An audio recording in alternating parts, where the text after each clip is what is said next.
And just like that, we are back. Another installment of the Extra Point. I'm Mozzie.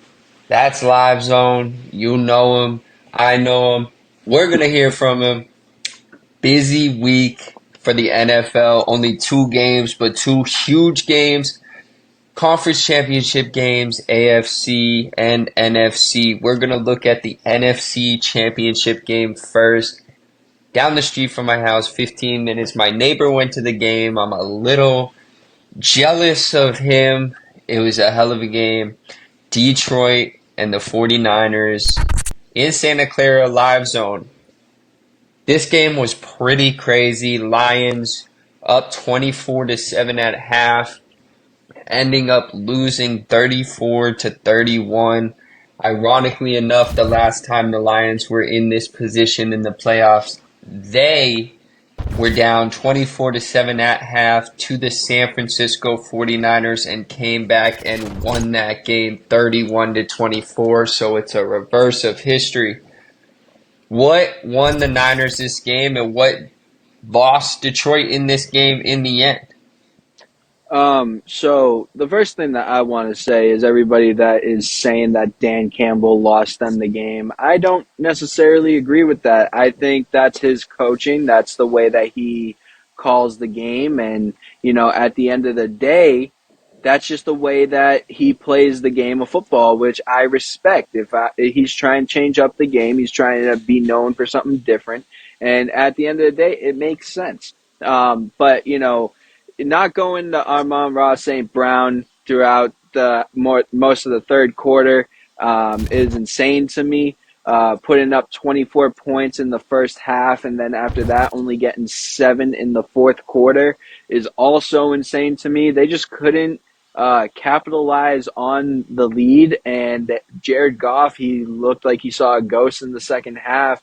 And with that Brandon Ayuk catch, I think that personally was the game sealer. I think that brought the 49ers up even more, elevated them to win this game even more. Kind of like the same way that we saw Julian Edelman have that catch in the Super Bowl. That was that kind of catch that we saw from Brandon Ayuk last night. So overall, 49ers were just ready in the second half, and the Lions weren't, and Jared Goff couldn't capitalize, but Brock Purdy could. Absolutely. San Francisco 49ers played their hearts out in the game. Hell of a comeback. Hats off to Brock Purdy. That catch up there with one of the greats. There's always the catch. David Tyree, Julian Edelman, the one from Seattle, I'm blanking on his name, against the Patriots. The Dez Bryant no catch. The one later on that we're going to talk about on the Kansas City-Baltimore game that was a catch but fumble. There's always that play, and that going the 49ers' way definitely swung the momentum, and momentum's a real thing, like George Kittle says. You got to take that into account. I personally don't blame Dan Campbell for his coaching or how he coached the game. What I do blame is I believe the Detroit Lions thought they had stepped on the necks of the 49ers and beat them in the first half and thought that they were just going to accept it and essentially thought they broke their back and they had no chance of coming back and all they had to do was maintain what they had. And quickly with a fumble, and, a couple wacky plays and a couple touchdowns from the 49ers, they found themselves behind. They got a touchdown late in garbage time to make it close, but really this was 34-24. And, Detroit kind of lost this one in my eyes. Secondary wave into the crowd in the second quarter before halftime. Never good. Yeah, definitely not good.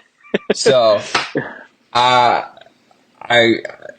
just wish they played a full 60 minutes. That's pretty much it for Detroit. Now, looking at it, where are we gonna go with Detroit from here? Do you see them being back in this position next year with the same people? Are there switches that are gonna happen on this team? Big switches. Um, what's the future hold for Detroit? Uh, so with the Detroit Lions, it's kind of one of those situations that's a very hard situation because you don't want to give up on the young talent because the young talent is the reason why you got there to begin with, right? You don't want to give up on Sam Laporta, Jamar Gibbs, etc. You know, I mean, their defensive cornerbacks that they got. You know, you don't want to give up on those players, and with how young they are and how talented that they have been this season, that you would think that they're just going to grow next season. I don't think you get rid of the coach. I think the coach is the only reason why that this team is in the position that they are in right now. The thing that I'm really looking at is mainly just maybe getting a backup quarterback that can you can rely on when Jared Goff is pulling the Jared Goff from 2018-19. That's the really only thing that I could really think of. Other than that, we talk about how teams have certain years until they're ready to win a championship. Oh, this team is going to have it this year because they've been together for 5 years. This team is getting there, but they still need more chemistry. That's what we're seeing with the Detroit Lions. They just need to make sure that they keep everybody intact, every piece that they have there. And then after that, next year, it's going to be a different story because the chemistry is going to be 10 times better than what it was this year. They have potential. They have potential moving forward. It all depends on the team itself, how hungry they are. The teams that they beat this past year are going to be ready for them come next season. Packers are getting better in their division. I'm sure the Vikings are going to put a quarterback on that team. Bears are probably going to put a new quarterback on that team. Could be really good for them or stick with Justin Fields for one more year. Who knows? So I don't know. I think it was the Lions' year to get it done. I don't know if they can duplicate what they did this year as a team. That's just my gut telling me that. I I'm don't gonna think run so. with that. I completely disagree. Like I said, this team is very young, and this team has a leader in Jared Goff, but it's just Jared Goff has to limit his mistakes, and then they win games. If Jared Goff can continue to limit his mistakes and use his weapons, unlike he did in the second half of this game, the Detroit Lions are going to be 110% fine. It's just that they just need to keep on getting better and not be satisfied on where they're at right now. Looking at the other side of this matchup, the San Francisco 49ers and their quarterback Brock Purdy. Brock Purdy bringing them to the Super Bowl. I have to possibly ask this question. He's outlasted Josh Allen, Patrick Mahomes, Jalen Hurts, Dak Prescott, Lamar Jackson. Is he a top five quarterback in this league at the moment? So the first thing that I want to say is Richard Sherman said it best to Mr. Cam Newton. Brock Purdy is not a game manager. He's a game changer because of what he showed last night. I think he proved the whole world wrong. And honestly, I do put him in top five. I mean, I still have the likes of Patrick Mahomes, Lamar Jackson. I do have Jalen Hurts, and I do have Matthew Stafford there. But my number five quarterback right there is Brock Purdy, and he could easily be number four if Matthew Stafford has a bad year and Brock Purdy keeps on doing Brock Purdy things. But with that being said, I mean, yeah, I thought, you know, I think he's a better quarterback than Dak Prescott. I think he's a better quarterback than Joe Burrow. I think that he's a better quarterback than most of these quarterbacks in the NFL right now. Josh Yes, the Allen? NFL. Honestly, yeah, yeah, because of the way that he's been playing. You don't with Brock Purdy. You know, you give him a ball, and you know he's going down the field regardless. You know what I mean? You know that there's not going to be a fumble. You know that there's not going to be a pick thrown. He's We just one of haven't those seen him quarterbacks. with a lesser team, though. We've only seen him with the strong team. So, do you think his abilities and how deep his runs have been would be the same with a less stacked of an offense? and I defense for that 100 matter. I 110% think that Brock Purdy would still be in the position that he's in right now. Maybe not with a win against Detroit Lions, but he would still be as far in the playoffs as he was last week. I think that, looking at Brock Purdy's career and the way that it's playing out, everybody wants to compare Tom Brady to Patrick Mahomes, but realistically, when we look at career sides and we look at stories and everything like that, the closest story to Tom Brady right now is Brock Purdy, and nobody's talking about it. Interesting take, always with the hot takes. Brock Purdy for me is top 10, but not quite top 5 for me. I still take 5 quarterbacks in the NFL above him. I'd take Patrick Mahomes. I would take Lamar Jackson. I'd take Joe Burrow. I would take CJ Stroud at this point over him. I would Okay. also, as much as I don't consider, actually, no, I'd even throw Jalen Hurts in there. That's 5. And it's neck and neck between him and Josh Allen for the 6th spot, just outside the top 5. Um, Okay. Realistically, for a team, I think he is a product of his environment a little bit. I think he's still a strong quarterback. I think he'd be successful on a team that's middle of the road. I think he'd bring a bad team to winning record, but I don't know if he'd be as far as he is without the talents of Debo Samuel, Christian McCaffrey, Nick Bosa on defense, Brandon Ayuk. I mean, there's so many Now, players on this team. Now, the question that I have is, right, we look at Joe Burrow and we look at all the weapons that Joe Burrow has: Joe Mixon, T. Higgins, Jamar Chase, Tyler Boyd. It goes on and on and on. And yes, he doesn't have an offensive line, which is kind of the excuse there for Joe Burrow. But realistically, if you put Brock Purdy on that team, I think that he does better than Joe Burrow. I think that if you put him on a lot of different teams right now, he does a lot better than most quarterbacks do. I think if you put him on every team except for the four quarterbacks that I named, I'd say any other team, he brings them to the playoffs. Interesting. Joe Burrow is kind of the same story as it made an AFC Championship game and then a I know. Super Bowl in Yep. 2 years with a team with those stacked players. So kind of similar right there. Neck and neck. Who knows? We're going to see in the Super Bowl. We did have another matchup. The AFC Championship was going on between the Kansas City Chiefs and the Baltimore Ravens. In Baltimore, the Kansas City Chiefs traveling to Baltimore. And yes, I tell everybody, this kid, Patrick Mahomes, is as great as they come. We're watching another great. Only one to pick the Chiefs last week. Livezone, you went with Baltimore. You thought Lamar could do it. 17-7, the Chiefs defense came out. I told you they were going to pop out. I didn't think they were going to do 7 points on this Baltimore Ravens. I thought maybe around 20s.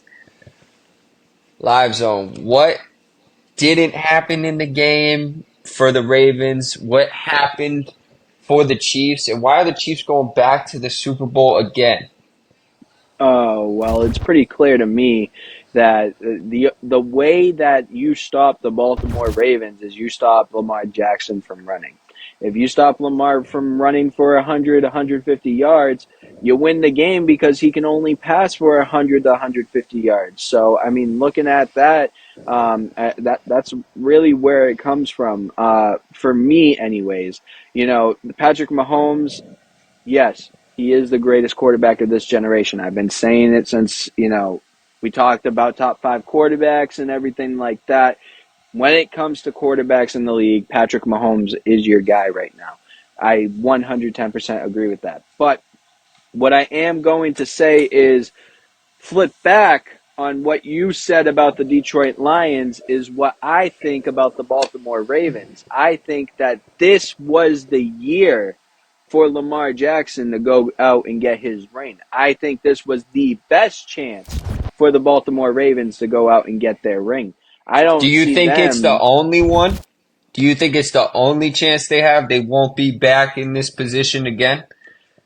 No, they'll be back in the position, but it won't be for another like 5 years. That's just the way that it goes, right? They're going to have players that go OBJ, you know, going off of contract, and a bunch of players leaving on the defense, and save the offensive linemen. There's a bunch of things that could happen, right? With the NFL offseason is just as crazy as the NBA offseason, where 70% of the league changes. So because of that reasoning, I'm going to say that the same reason that you think the Detroit Lions won't be there next year is the same reason that I think Baltimore won't be there next year.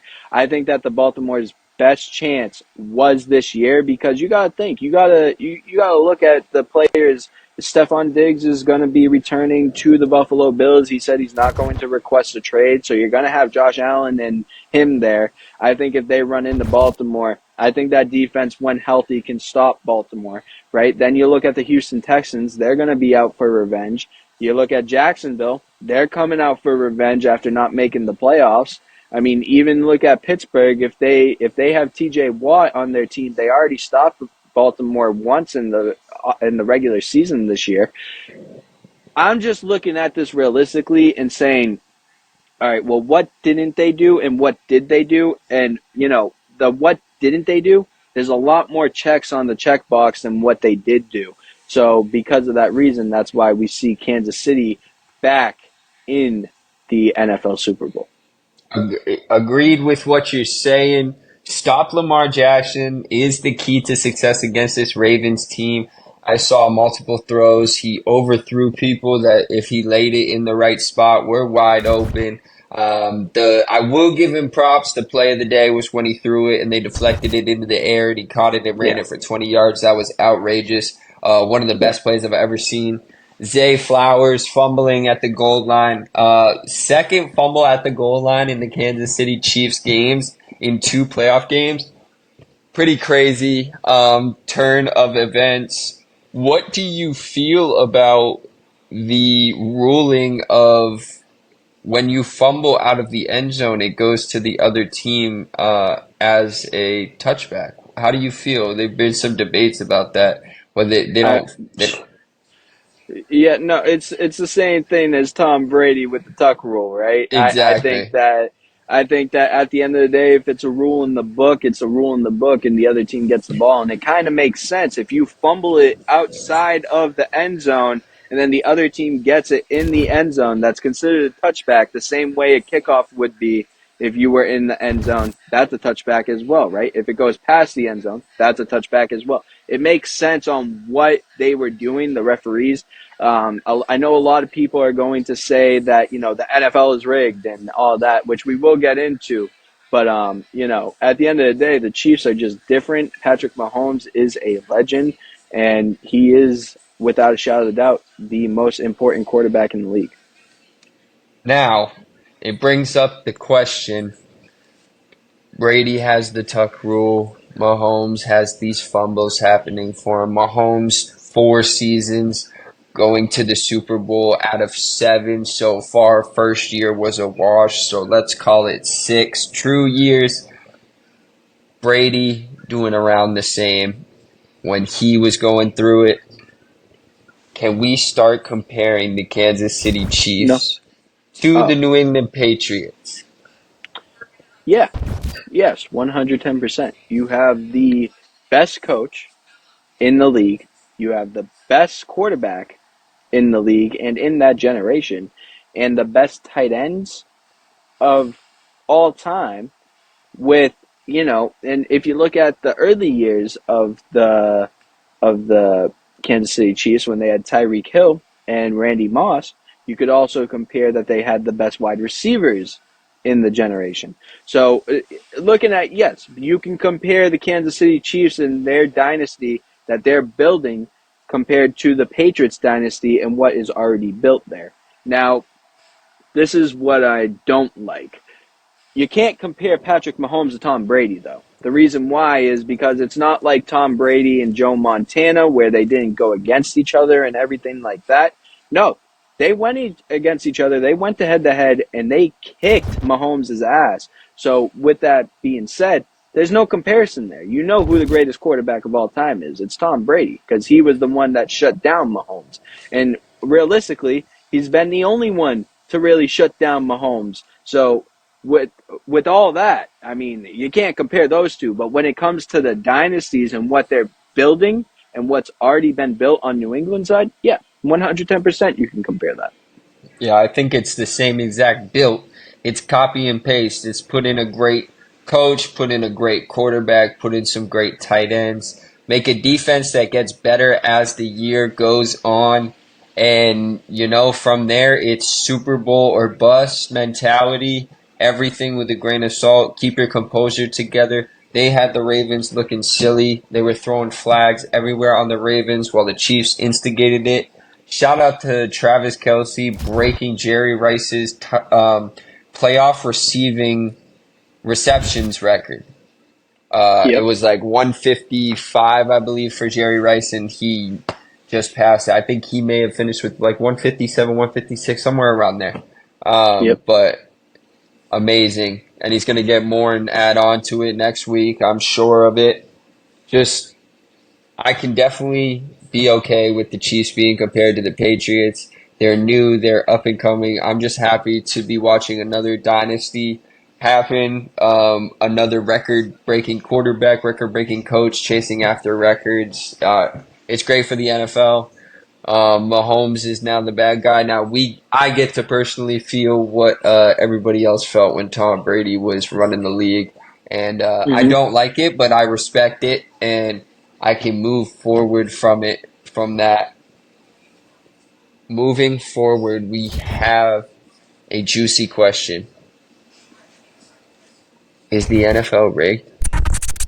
Absolutely After not. this week, some people are saying it. There's people online there's a guy online I saw that for the past 4 years at the beginning of the season has predicted the two teams to be in the Super Bowl every year. We have the logo color conspiracy. We have the Taylor Swift conspiracy for the little girls that they want to watch the Super Bowl so there's more people watching. Is the NFL rigged? Absolutely not.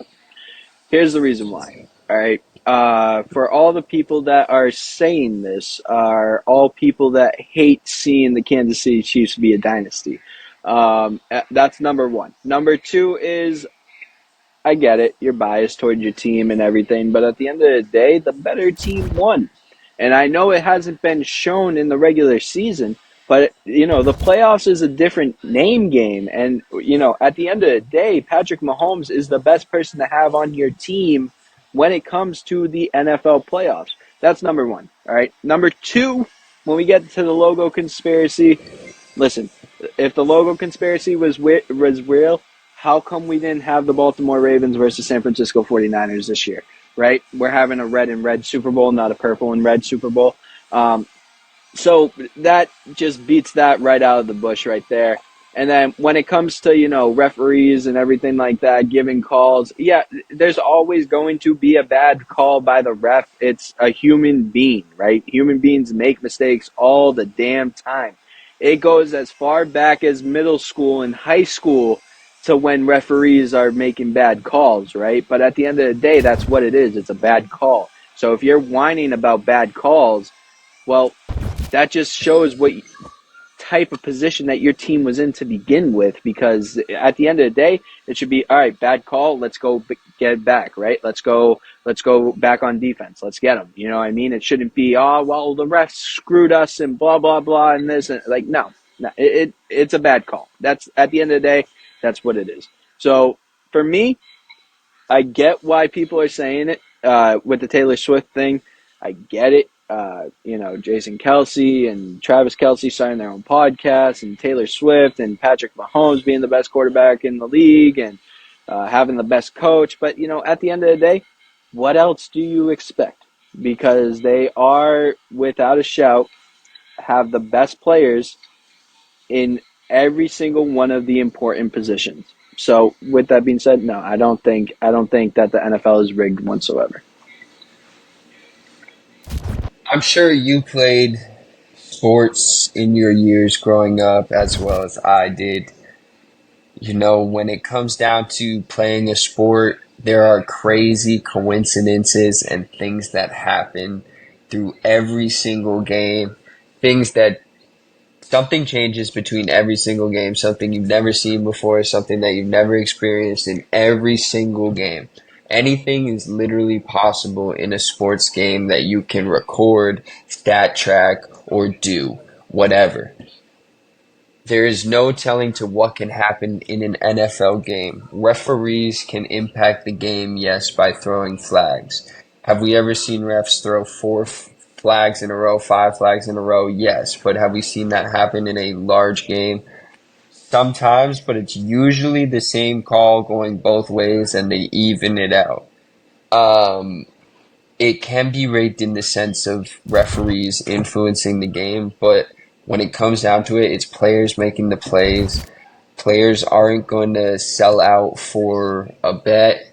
They're not going to sell out for anything really, just because they're going to get paid more by the commissioner on a bribe to go down and lose the game. They want to win a Super Bowl as much as the next person. It's sports. It's real stuff that happens. The business aspect of things and things behind the scene. Yes, that's definitely a game, and you're walking on eggshells and all sorts of different things. But I truly don't think that the sport would be the sport if the integrity of the game was affected and outcomes were played like along the lines of a wrestling where everything was set up. Yeah. Um, I just don't think it would work. I don't think people would genuinely be able to watch it and be like, "Oh yeah, that's kind of real." I think we'd have at some point something that showed this is outrageous. This has to be like this guy just blatantly did this for this reason. But we're not Yeah. seeing that. Yeah. So Exactly. no, I do not feel it's rigged. I feel like it's unfortunate sometimes and definitely cutthroat if you're betting and cutthroat if your team's in it. And a lot of emotions go through it. Um, our teams have won a lot. We've also had a lot of heartbreak before, but we get it Yep. both sides of the way. So no, the NFL is not rigged. I'm looking forward to an amazing Super Bowl. We're going to get into our Super Bowl predictions on the next extra point that's coming up. As for us, I'm Mozzie, Livezone. What do you got to say to the people? Well, before we close out, I do want to say one thing to everybody that thinks that the NFL is rigged, right? These NFL players are at the top of the game and are the best players in the world, and they're making millions of dollars. So why would they bail on a bet, or why would they settle on a bet to make more or less money when they could just be going for the greats and then after that winning the Super Bowl? So think about that when you think about the NFL being rigged. But yeah, I'm Live Zone as always, and we'll catch you next time.